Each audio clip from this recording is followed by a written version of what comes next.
Hello అండి, welcome back to our channel Shruti kitchen and life style. ఈరోజు మనం ఈ స్ట్రీమ్ ట్రైనే ఎక్కబోతున్నాం అన్నమాట. ఇది పఫింగ్ బిల్లీ బెల్గ్రేవ్ స్టేషన్ నుంచి బయలుదేరే ఒక స్టీమ్ ట్రైన్ అనమాట.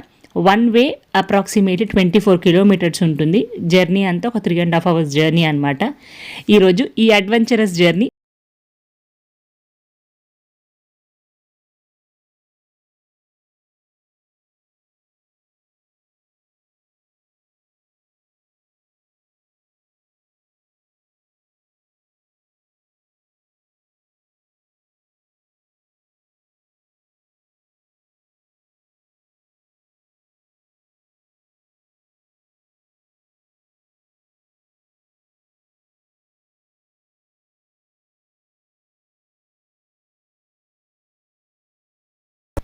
ట్రైన్ ఎక్కి సీట్లలో కాకుండా ఇట్లా కిటికీలలో కూర్చొని బయట ప్రపంచాన్ని అంతా చూస్తూ క్లైమేట్ని సూపర్గా ఎంజాయ్ చేస్తూ ఈ జర్నీ అంతా సాగుతుందన్నమాట.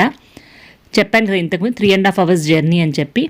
సీట్స్తో పాటు ఇట్లా విండో పక్కన కూర్చోడానికి విండోకి ఒక చిన్న పలక లాంటిది అరేంజ్ చేశారనమాట. మొత్తం ఈ 24 కిలోమీటర్స్ ఫారెస్ట్లో నుంచే వెళ్తుంది ట్రైన్ ట్రాక్.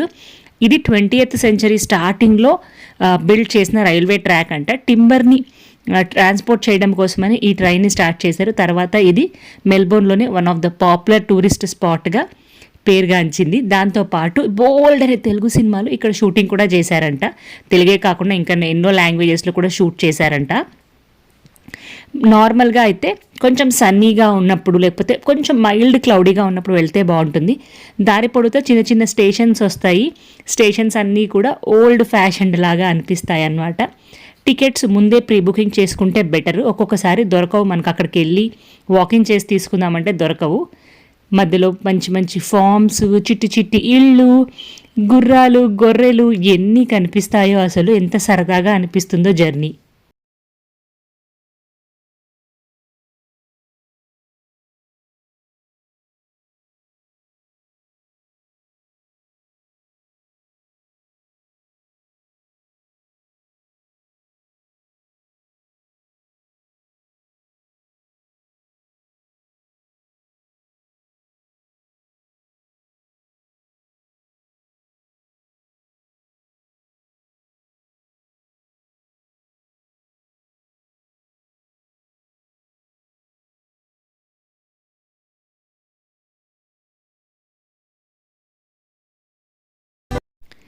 మీరు ఈ జర్నీకి వచ్చినప్పుడు మాత్రం షూ వేసుకొని రావడం మర్చిపోదండి. లేకపోతే నాలాగా మీరు కూడా చెప్పులు పోగొట్టుకుంటారు. అలా బయటికి పెట్టి కాళ్ళు ఊపుతూ ఉంటే చల్లగాలికి చెప్పులు వెళ్ళిపోయినాయి.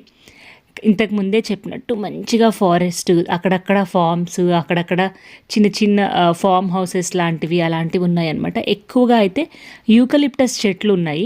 అసలు ఎంత పెద్ద పెద్దగా ఉన్నాయంటే చెట్లు, మనం ఇలా అంత ట్రైన్లో కూర్చొని కూడా తలెత్తి చూస్తే కానీ తెలియట్లేదు. మంచి ల్యాండ్స్కేప్ కనిపిస్తూ ఉండిందనమాట. మనకు సినిమా అయినా సీనరీ అయినా బాగుంది అంటేనే పక్కన తినడానికి ఏదన్నా ఉండాలి, అప్పుడు అది ఇంకా ఎక్కువ ఎన్హాన్స్ అవుతుంది అనమాట వ్యూ. అది నార్మల్ టికెట్ అప్రాక్సిమేట్లీ $45 అలా పడింది అనుకుంటాను. ఇంకా ఇక్కడ స్పెషల్ ఈవెంట్స్ అలాగే ఫస్ట్ క్లాస్ టికెట్స్ కూడా దొరుకుతాయి.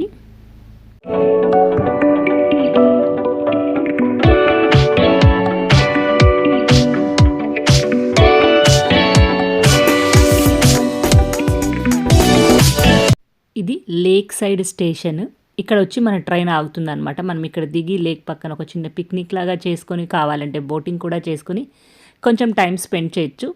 మళ్ళీ ఒక 1.5 hour తర్వాత తిరిగి మళ్ళీ రిటర్న్ ట్రైన్ ఎక్కచ్చు అనమాట. మేమైతే లాస్ట్ ఇయర్ సెప్టెంబర్లో వెళ్ళామన్నమాట ఇక్కడికి. మా ఇన్లాస్ని డిసెంబర్లో తీసుకెళ్ళాము.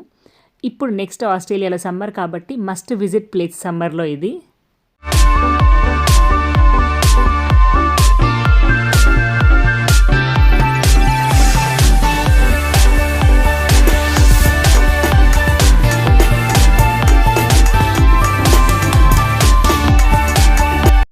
మీరు ఆస్ట్రేలియా వస్తే మాత్రం ఈ ప్లేస్ని విజిట్ చేయడం అస్సలు మర్చిపోకండి. సూపర్ అంటే సూపర్ ప్లేస్, ఖచ్చితంగా చూడాల్సిన ప్లేస్ అనమాట. మేమైతే 3 ఫ్యామిలీస్ కలిసి వెళ్ళాము. చాలా బాగా ఎంజాయ్ చేసామన్నమాట. పిల్లలకి కంపెనీ ఉంటే ఇంకొంచెం ఎక్కువ ఎంజాయ్ చేస్తారని అనిపిస్తుంది నాకైతే. మీకు కూడా ఖచ్చితంగా ఈ వీడియో నచ్చింటుంది అని అనుకుంటున్నాను. నచ్చినట్టు అయితే లైక్ ఇంకా కామెంట్ చేయండి. ఛానల్ని సబ్స్క్రైబ్ చేయడం అస్సలు మర్చిపోకండి. మన ఛానల్లో ఇంకా బోల్డ్ అన్ని వీడియోస్ ఉన్నాయి. మీకు నచ్చితే ఒకసారి వెళ్ళి చూసి వచ్చేసేయండి. Bye bye.